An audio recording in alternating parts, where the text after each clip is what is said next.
नमस्ते। मेरो कथामा सम्पूर्णलाई स्वागत गर्न चाहन्छु। जब जब बादल मडारिए जस्तरी मेरो मन मडारिन थाल्छ, जब जब दिलका कुनाहरू भक्कानिन लाग्छन्, जब जब ती पलहरूले मसँग तहल्का मचाउन खोज्छन्, जब जब ती रोदनभित्रका अतीतहरू मसँग हिस्सा माग्न थाल्छन्,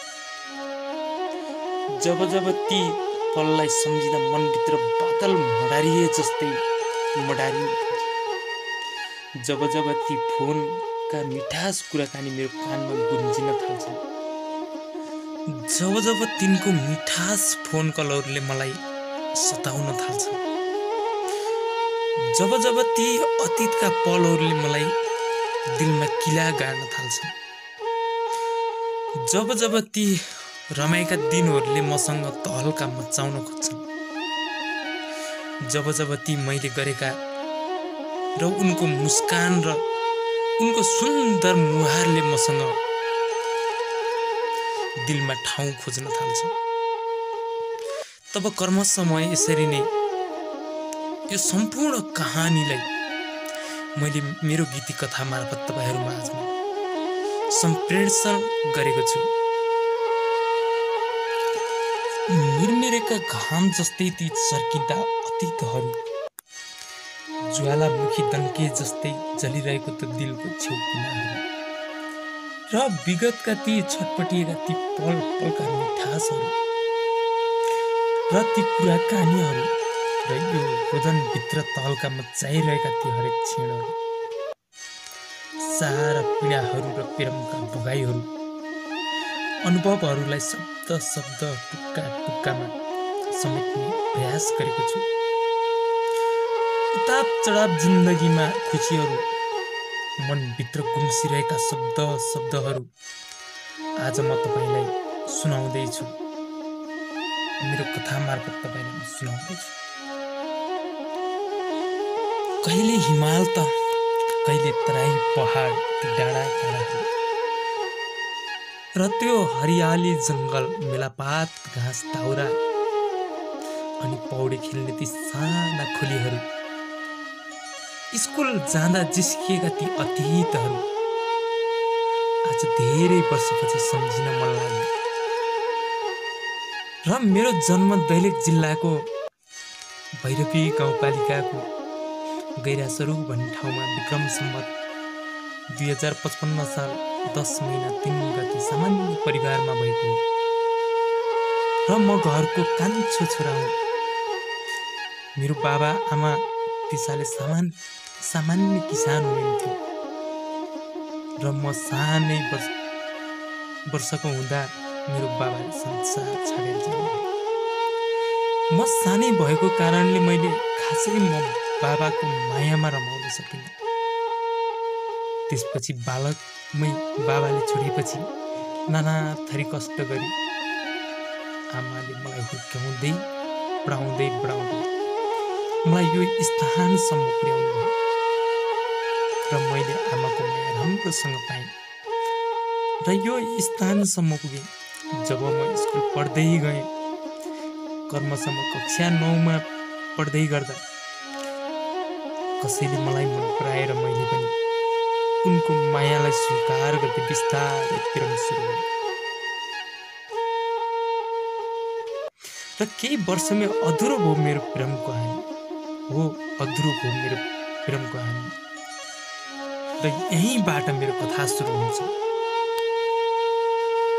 ती कक्षा 9 मा पढ्ने दिनहरू त बिस्तारै दिनहरू नाना थरीले हाँस्दै बोल्दै बित्दै गए। र त्यसपछि कक्षा 9 को परीक्षा पनि नजिकै आउन थाल्यो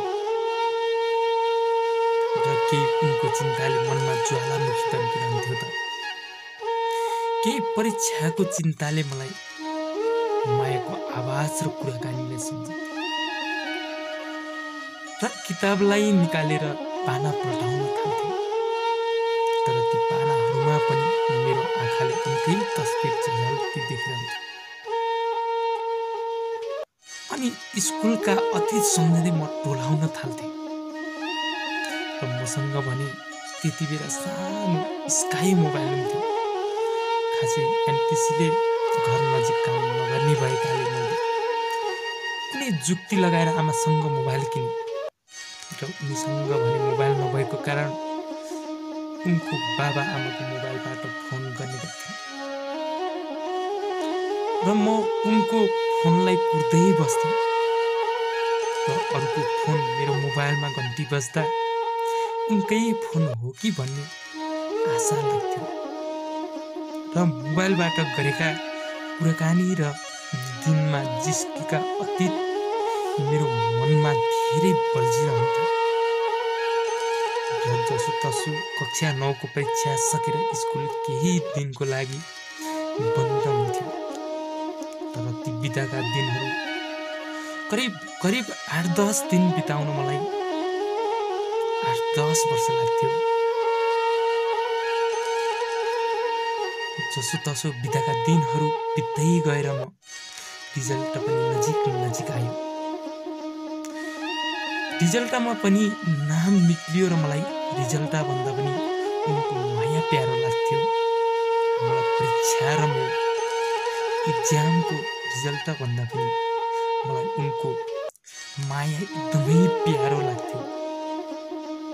त्यसपछि वैशाखको 5 गतेदेखि कक्षा 10 को नाम लेखाउने काम सुचारू भयो र म पनि मनकी मायालुसँगको माया मनमा सँगाल्दै बिहानै उठेर नुहाई धुवाई गरेर करिब 8 बजेकै समयमा स्कुलतर्फ लागेँ। स्कुल खासै टाढा थिएन। 15 मिनट लाग्ने ठाउँमा करिब पौने 2 घन्टा अघि नै स्कुल पुगेर उनकै प्रतीक्षा गरेर बसिरहे। केही छिनपछि उनी पनि आइन्। जब उनको मुहारमा मेरो आँखा पुग्यो अनि उनले मलाई मुस्कान छोडिन् र मैले पनि मुस्कान छोडेर हतारिँदै बोल्ने प्रयास गरेँ। हो धेरै धेरै खुसी थिएँ तिम्रो माया पाउँदा निस्क्यो। हो धेरै धेरै खुसी थिएँ तिम्रो माया पाउँदा निस्क्यो। र त्यसपछि बिस्तारै स्कुल पढ्दै मायालुसँग मिठास कुराकानी गर्दै अनि रातमा फोन गर्दै क्रमशः दिनहरू बित्दै गए र एसी पनि नजिकिँदै थियो र बिदाका दिनहरू ती घुम्न जाने बजारहरू पनि ती पहाडका ती हरियाली जङ्गलहरू जब मलाई याद आउने गर्थे। तर मायाले मलाई भुलेपछि मैले मात्रै सम्झिन पनि त भएन नि। तर ती हरियाली डाँडा काँडा र जिस्केका रमाएका ती पलहरू तिमीले त भुल्यौ होला। तर ती विगतका दिनहरू, ती विगतका पलहरू र तिमीसँगै रमाएका ती दिनहरू, त्यो समयको त्यो सेकेन्डको धड्कनहरू हो मैले भुलेको छैन। र यसै नजिकिँदै आयो अनि मायालुको मायालाई आत्मसात गर्दै एसीको तयारी गरियो अनि परीक्षा दिन अलि टाढा जानुपर्ने भएकाले परीक्षाको अघिल्लो दिन सँगै मायालुसँग रमाउँदै गन्तव्य स्थानमा पुग्यो र भोलिपल्टको एसी फर्स्ट दिन इङ्ग्लिसको इक्जाम दिनुपर्ने भएकाले बिहानै उठेर मनमा डर लाग्दै परीक्षा सम्झिँदै प्रवेश पत्र हातमा लिएर जब परीक्षा हलभित्र पुगे मेरो दिलकी मायालु अर्को कोठामा परेकाले उनकै मुहारमा म आफ्नो उत्तर पुस्तिका देख्न थालेँ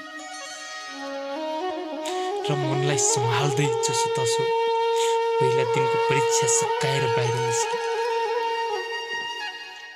र सर्वप्रथम मेरो प्रश्न उही मनकी मायालुलाई सोधे, तिम्रो परीक्षा कस्तो भयो नि भनेर। उनको जवाफमा आयो, ठिकै भयो र आफ्नो नि भनेर उनले मलाई प्रश्न गरिन् र मैले पनि जवाफ दिएँ, मेरो पनि ठिकै भयो भनेर। मुस्काउँदै ती जवाफ दिएका जवाफहरू अहिले पनि मलाई मनमा लागिरहन्छ। त्यसपछि क्रमशः परीक्षा सकियो र लास्ट परीक्षा दिएर फेरि मायालुसँग रमाउँदै घरतर्फको यात्रा सुरु भयो। हाँस्दै रमाउँदै साँझ घरमा पुग्यो। त्यस रात त मायालुसँग गरेका मिठास कुराकानीहरू सम्झिँदै ती यादहरूमा डुब्दै ती दिनभरि गरेका ती कुराकानीहरूले पल पलमा कल्पना गर्दै र सँगै बोल्दै आएका ती मिठास मुस्कानहरूलाई सम्झिँदै जसोतसो त्यो रात त बिताए र भोलिपल्टदेखि उनलाई भेट्न घरमा बहाना बनाउँदै कहिलेकाहीँ जाने गरे। धेरै कुराकानी हुन नपाए पनि र धेरै दिनौँ जसो भेट्न नपाए पनि फोनमै हुन लाग्यो। त्यसपछि घरमा अलि आर्थिक स्थिति कमजोर हो म सामान्य परिवारको मान्छे भएर होला मैले माया पाउन नसकेको पनि हो। गरिबलाई मायाको पनि नाटक हुँदो रहेछ। त्यस्तै कल्पनामा डुब्दै म यसै सकाएर मैले भारत जाने निर्णय गरेँ। मेरो आत्माहरूले मलाई भन्दै थिए, एक मनले भारत जाने भन्ने सोच थियो भने एक मनले मलाई भन्दै थिए, घरै बस्नुपर्छ, मायालुको यादमै रमाउनुपर्छ। जसो तसो मैले मायालुको यादलाई आत्मसात गर्दै म भारत जाने तयारी गर्न थालेँ। तर केही दिनमै मैले भारतको यात्रा गरेँ। तर मनमा लाग्थ्यो घरमै बस्न पाएको भए, मसँग पैसा भएको भए किन जानु पर्थ्यो र भारतमा।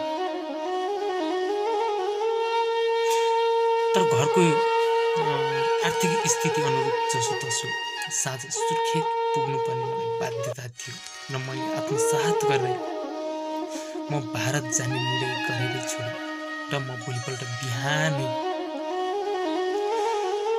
अलि घरभन्दा टाढाबाट हाइस चढेर म सुर्खेतसम्मको यात्रा गरेँ र जसोतसो म साँझ सुर्खेत पुगिहालेँ। र सुर्खेत पुगेपछि मायालुलाई फोन गरेर भने, ल राम्रोसँग बस्नु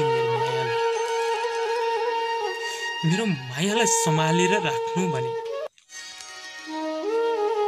उनले निराश हुँदै मन कोमलो बनाउँदै मधुर स्वरमा हुन्छ भन्ने र मलाई जवाब दिए र मलाई भनिन् राम्रोसँग जानु भनेर। र म भोलिपल्ट बिहान पालेको सोहोसँगै उठेर यात्राको क्रममा हाइस चढेर नेपालगञ्ज पुगेर खाना खाएपछि उनलाई फोन गरेर उनको मधुरो बोली सुन्दै म नेपालको नाका नागेर अघि बढेँ। आर्थिक समस्याले गर्दा अघि बढ्नु मलाई बाध्य थियो र अघि बढे। घरबाट 4 दिनको यात्रापछि भारतको जसोतसो म गन्तव्य स्थानसम्म पुगेँ। जब जब ती मेरो मनमा 4 दिनको यात्रामा कल्पनाहरू डुब्ने गर्थे, तिनको यादहरूले सताउने गर्थे, उनीसँगै रमाएका ती दिनहरू मेरो मनभित्र कल्पनामा डुब्न थाल्थे।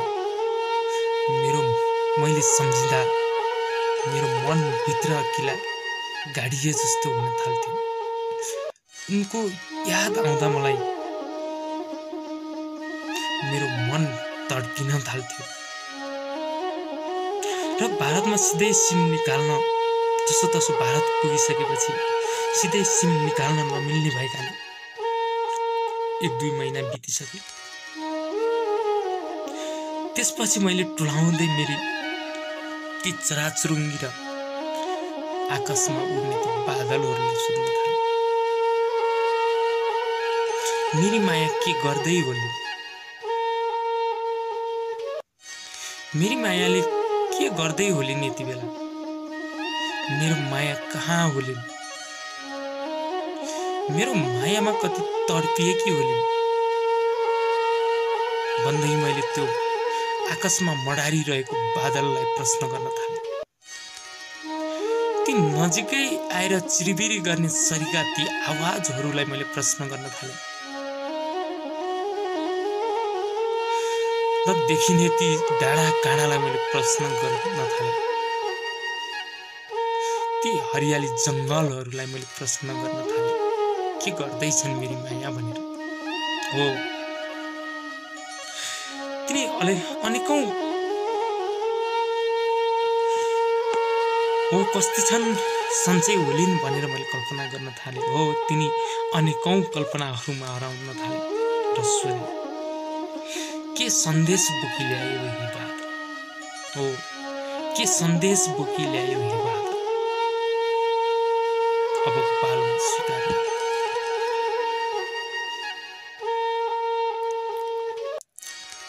हो त्यसपछि कर्मश सिम पनि निकाल्न मलाई अप्ठ्यारो महसुस भयो र मैले जसोतसो घर जाने फेरि निर्णय गर्न थालेँ। मेरो आत्माहरूले मलाई घर बोलाउँदै थिए। मेरो मायालुको यादहरूले मलाई घर बोलाउँदै थिए। हरेक ती पल पलले मलाई सताउँदै थिए र म जसोतसो घर जाने तयारी गर्न थालेँ। त्यसपछि सबैसँग हाँस्दै खेल्दै गरेर साथीहरूसँग दिन बितिरहेका थिए। त्यसपछि जसोतसो घरको यात्रातर्फ लाग्यौँ र अघिल्लो दिन सबै पैसा उठाएर म नुहाई धुवाई गरेर भोलिपल्ट आफ्नो गाउँको आफ्नो जन्मभूमिको र आफ्नो मायालुसँग रमाएको ठाउँसम्म आफ्नो घर मैले फर्किने योजना बनाएँ। जसोतसो म यहाँबाट केही दिनमा नेपालगञ्ज पुगेँ। 2 दिनभित्रै नेपालगञ्ज पुगेँ र मैले नेपालगञ्ज पुगिसकेपछि सबभन्दा पहिलो कल मैले उनलाई नै मिस कल गरेँ, किनकि त्यहाँभन्दा यता धेरै कुराकानी नभएको कारणले कतै उनको सिम कतै उनको मोबाइल अरूले चलाएको छैन भन्ने मलाई आशंका लाग्न थाल्यो। र त्यसपछि मैले मिस कल गरिसकेपछि केही छिनमै उताबाट पनि मिस कल आयो र मैले मिस कललाई फर्काएर सिधै कल गरेर र उनीसँग केही कुराकानी भयो र उनले सोधिन् कहाँ आइपुग्नु भयो भने मेरो जवाफमा मैले उनलाई दिएँ म नेपालगञ्ज पुगेँ भने। त्यसपछि खाना खाइसकेपछि म सुर्खेतको तयारी गरेँ र खाना खाएर म सुर्खेतको यात्रातर्फ लागेँ। साथीसँग रमाउँदै त्यो दिन पनि सुर्खेतसम्म पुगेर गयो र सुर्खेत साँझ बस्ने निर्णय गरेँ। जसोतसो सुर्खेत पुगेर घरमा लाने केही सामानहरू मैले जोड जम्मा गर्न थालेँ। पसल धाउन थालेँ र मायालुको यादले मलाई तडपाइरहेको हुनाले कहिले म घर पुगौँला र मेरी मायालुसँग भेटौँला भन्ने मलाई मनमा आश लागिरहेको थियो। र जसोतसो भोलिपल्ट बिहान उठेर आफ्नो जन्मभूमि दैलेख जिल्लाको यात्रा गरेँ। दैलेखको यात्रा गरिसकेपछि साँझ म गाडीबाट खम्मगाडे भन्ने बजारमा ओर्लिएँ। त्यसपछि सँगै साथीहरूसँग रमाउँदै आफ्नो घरसम्म यात्रा गरेँ।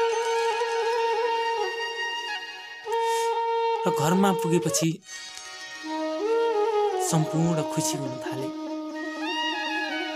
तर आफूलाई पनि उही मायालुको पीडा थियो। मायाले कति बेला भेट्ने भन्ने मनमा लागेको थियो। मेरो मनमा मायालुको ज्वालामुखी तन्किरहेको थियो। मेरो छेउ कुनामा, मेरो दिलका धड्कनमा, मेरो सेकेन्डको सासमा उनकै नाम आउने गर्थ्यो। र जसोतसो त्यस दिन पनि परिवारसँगको मायाले गर्दा जसोतसो मैले त्यो रात बिताएँ। जब उनीसँग कल गर्दै मैले त्यो रात बिताएर भोलि नजिकैको बजार जाने तयारी गर्न थालेँ। त्यसपछि म भोलिपल्ट बिहानै उठेर नुहाइधुवाइ गरेर म बजारतर्फ गएँ। त्यसपछि बिस्तारै उनीसँग भेट हुँदै गयो। उनीसँगका ती मिठास कुरा कहानीहरू फेरि जोडिँदै गए। वसन्त ऋतु जस्तै ती पालुवाहरू पुनः फेरिन थाले।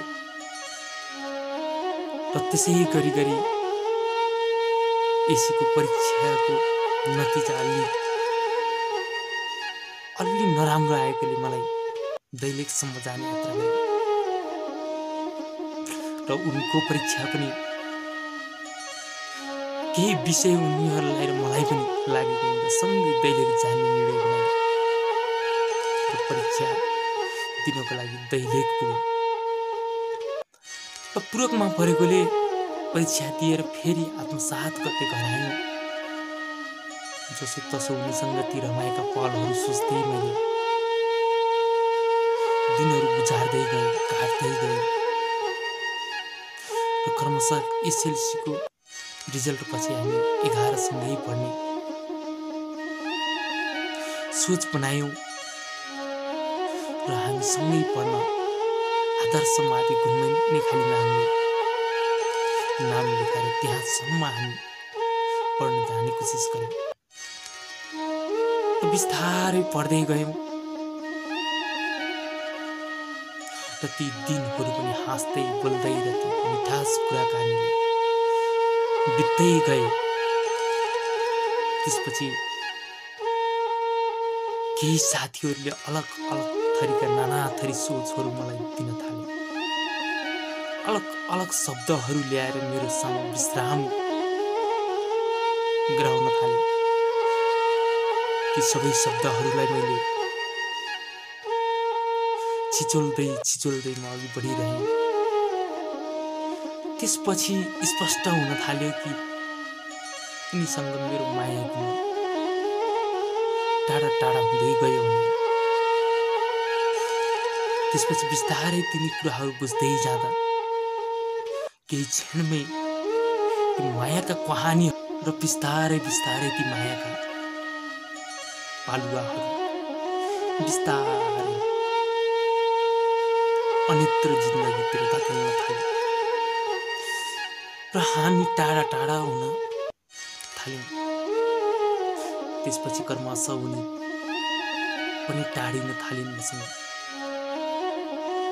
कुरा फरक थियो। मभन्दा माया गर्ने उनलाई अर्कै भेटिएको रहेछ। म भने उनकै मायालाई आत्मसात गरिरहेको थिएँ। बिस्तारै उनी र म टाढा हुँदै गयौँ। र अहिलेसम्म म पनि खुसी नै छु र उनी पनि खुसी नै छन्। र हामी आफआफ्नो ठाउँमा आफआफ्नो कार्यक्षेत्रमा अघि बढिरहेका छौँ।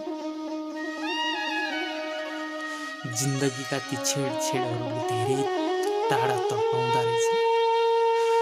जिन्दगीका ती मायाका नाटकहरूले धेरै दिल दुखाउँदा रहेछन्। जिन्दगीका ती पलहरू मनमा गुम्सिरहने रहेछन्। जिन्दगीका ती सपनाहरू आत्माभित्र लुकिरहँदा रहेछन्। कति कति बेला बल्झिन्छन् र देखिन्छन्। हो, यो गीत कथालाई यसैमा आधारित गर्न चाहन्छु र यसको पूरा भाग लिएर हामी भाग 2 मा हामी आउने नै छौँ। र तपाईहरुसँग पनि यस्तै प्रतिभा छन् भने, तपाईहरुसँग पनि मिलन बिछोडका कहानी छन् भने हामीलाई इमेल मार्फत पनि पठाउन सक्नुहुन्छ र हामीलाई फेसबुक मार्फत पनि पठाउनुहोला। तपाईको हामी गीत कथालाई, तपाईको कहानीलाई हामी सुरक्षित राखिदिनेछौँ। र कस्तो लाग्यो धेरै अहिलेसम्म सुनिदिनु भयो, तपाईलाई धेरै धेरै धन्यवाद दिन चाहन्छु। हवस् त, ओजिलिन्छौँ। नमस्ते।